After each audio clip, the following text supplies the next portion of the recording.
Budget बहुत अहम है, साल में एक इवेंट है, लेकिन आपकी तकरीर को जब हमने सुना तो उसमें आप बजट को इररेलेवेंट कह रही थी, क्यों?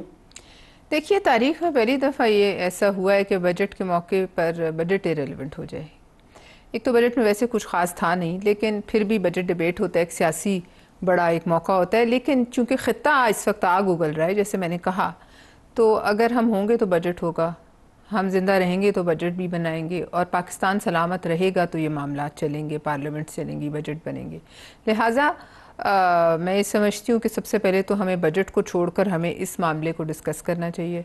और मेरे ख्याल में 20 तारीख के बाद शायद पार्लियामेंट जो है वो एक्सटेंड कर दी जाए, उसकी ड्यूरेशन इस बहस के लिए, क्योंकि ये बहस जो है ये जैसे कि आपका भी मैं सुन रही हूँ तज्जिया, और तमाम जो लोग समझ बूझ रखते हैं वो ये समझते हैं कि इस मामला सिर्फ ईरान तक नहीं रुकेगा।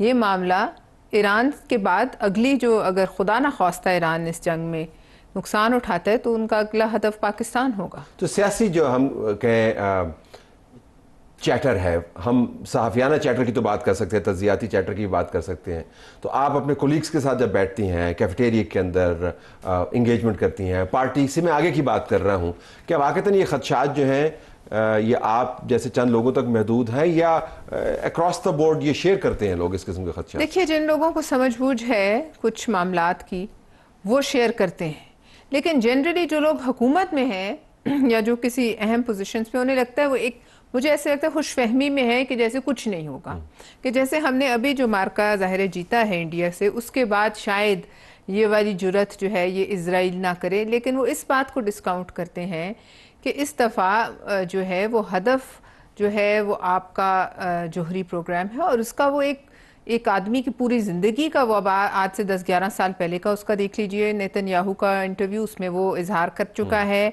हम अगर अपने मज़हब की रूह से जाना चाहें तो भी हमें पता है, हम अगर देखें हिस्टोरिकली तो उन्होंने पहले भी कोशिश की है भारत के साथ मिलके। तो आज तो इंडिया में मोदी बैठे हैं, आज उन्हें कौन सी चीज़ है जो रोकेगी हमारे से कोई पंगा लेने के लिए? और एग्रीवेटिंग फैक्टर एक और भी है, अगर मैं इसमें ऐड कर पाऊँ, वो ये कि ये सिर्फ इसराइल और इंडिया नहीं है, अमेरिका उनके साथ खड़ा है, G7 ने उनको सपोर्ट कर दिया है, तो उनको एक ग्लोबल किस्म की सपोर्ट हासिल है। लेकिन कहा जा सकता है कि ये तो ईरान स्पेसिफिक है। नहीं, ईरान स्पेसिफिक नहीं है। देखिए, मेरी बात सुने, ये एक नया नजरिया है कि दिफा का हक आपको और मुझे नहीं है, सिर्फ गोरी चमड़ी को है।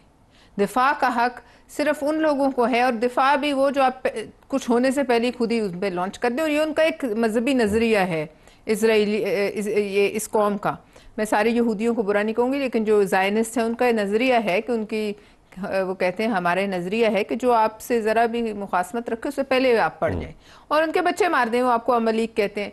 लिहाजा उनको आप हिस्टोरिकली भी देखिए तो आपको क्या लगता है कि वो किस चीज़ को, कौन सी चीज़ उन्हें रोकेगी? एक तरफ ये एक बड़ा ब्लॉक बन गया है। अब ये मैं नहीं कह सकती कि चीन और रूस अगर इस तरफ से वो बीच में आ जाएं तो फिर सवाल बड़ा है कि पाकिस्तान, रूस तो यूक्रेन के अंदर फंसा हुआ है, वो आज उसने वहाँ पर स्ट्राइक की है, 23 लोग वहाँ पर मार दिए। सो इन अ वे अगर अपना लेंस रूस और यूक्रेन की तरफ लेके जाएं तो आपको निस्बतन उसी किस्म के मामलात नजर आते हैं। लेकिन चीन का भी एक बड़ा, चीन का एक बहुत क्रूशल रोल है। लेकिन देखिए, ये सारी चीज़ें डिबेट होनी चाहिए, इन सारी चीज़ों को पार्लियामेंट में आना चाहिए, पार्लियामेंट से राय लेनी चाहिए, पार्लियामेंट में लोगों के नुमाइंदे बैठे और लोगों की तो आपको बताएं, आप लोग इससे पहले कि कोई पॉलिसी डिसीजन करें, क्योंकि जाहिर है हम पर भी एक दबाव तो होगा। हम लोग IMF के भी शिकंजे में जकड़े हुए हैं, पता नहीं कितने दबाव हैं, लेकिन फिलहाल तो पाकिस्तान ने पोजीशन ले ली है ईरान के साथ खड़े होने की। लेकिन इसमें आपको पार्लियामेंट की भी सपोर्ट की ज़रूरत है, अवाम की सपोर्ट की ज़रूरत है।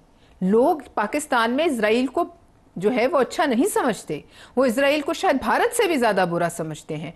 और अगर इस मामले में अवाम साथ हो तो फिर आप कोई जंग जो है, जैसे ईरान है मार खाई है, लेकिन मार भी तो रहा है। पहली दफ़ा तो किसी ने उनके शहरों को उड़ाया है, उनको भी मज़ा चखाया है कि कैसे बंकर में जाते हैं, कैसे घर टूटता है तो तकलीफ़ होती है, कैसे बच्चे ज़ख्मी होते हैं तो आपको दर्द होता है। कल हम प्रोफेसर अदील से बात कर रहे थे, ऑक्सफोर्ड में वो होते हैं, तो उन्होंने ये बताया कि पहले हमारा ख्याल था कि मशरक़ वस्ता बहुत दूर है, बीच में आधे दर्जन से ज़्यादा ममालिक मौजूद हैं। अब वो मुल्क टूटते टूटते टूटते मशरक़ वस्ता जो है वो हमारे बलूचिस्तान के और सरहदी इलाकों के साथ जुड़ गया है।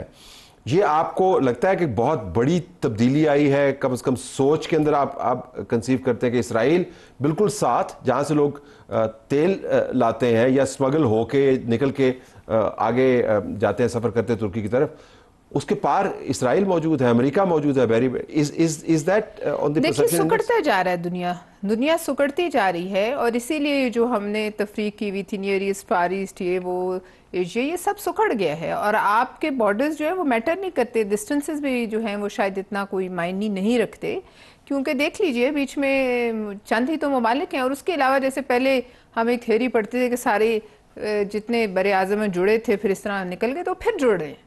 मतलब अगर असल में नहीं जुड़ रहे तो उनके एक स्ट्रेटिजिकली जुड़ रहे हैं। तो लिहाजा अब ये दुनिया जो है सुकड़ चुकी है, और इसमें अब ये far east, near east, middle east ये नहीं होंगे। जो आपके साथ खड़ा है वो आपके साथ है, चाहे जहां मर्जी बैठा हो, और जो आपके खिलाफ है वो आपके खिलाफ है। क्योंकि अब तो जंग, ये साइबर जंग है, अब जंग हवाओं की जंग है। कौन सा ऐसा तैयार है जिसको देर लगती है कहीं भी पहुंचते हुए? बहरी बेड़ों से आप चंद मिनटों में कहीं भी जाते हैं। लेकिन अगर अमेरिका इस जंग में कूदता है, फिर पाकिस्तान के लिए एक लम्हा फिक्री है कि पाकिस्तान ने क्या स्टैंड लेना है। सवाल, डिबेट इस पे होनी चाहिए पार्लियामेंट में कि क्या हम कहाँ खड़े होते हैं। ये मुशर्रफ वाला काम उस दौर का कि हम आइदर यूर विद अस और अगेंस्ट अस, जाहिर है वो यही कहेंगे आपको। तो अगर आपने उसकी मुखालिफ सिमत में खड़े होना, जो अभी तक पाकिस्तान खड़ा है, तो उसके लिए आपको पाकिस्तान के हर 25 करोड़ बंदे की, हर बंदे की आपको सपोर्ट और उसकी बैकिंग की ज़रूरत होगी। अगर बिल्कुल आखिर में ऑन स्केल ऑफ 1 to 10 अगर आपको पाकिस्तान के लिए जो ख़तरात हैं उनको ग्रेड करना हो तो कहाँ पे रखेंगे? देखिए, मैं शायद आपको पेसिमिस्टिक लगूं, लेकिन मुझे हालात अच्छे नहीं लग रहे। मैं इसको तकरीबन 7-8 पे रखूँगी।